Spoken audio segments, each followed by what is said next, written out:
La Commission européenne présentera ce mercredi son paquet énergie. Cette série de propositions s'intègre dans la stratégie d'une union de l'énergie.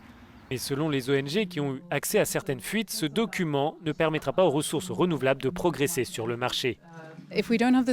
Si cela n'est pas spécifié, cela veut dire que les opérateurs du réseau pourront utiliser d'autres ressources dans le système issues de l'énergie nucléaire ou du charbon avant les renouvelables et ils n'auront plus cette incitation à agir vraiment contre ces barrières qui bloquent l'arrivée des renouvelables. Les ONG craignent que ce paquet soit insuffisant pour assurer la transition vers une économie à faible émission de carbone. Elles réclament donc davantage d'ambition. L'objectif actuel est d'améliorer l'efficacité énergétique d'au moins 27%. En fixant un objectif de 40%, c'est près d'un quart de million de vies sauvées entre maintenant et 2030, parce que nous pourrons prévenir les décès prématurés causés actuellement par la mauvaise qualité de l'air. Cela créera aussi des centaines de milliers de nouveaux emplois.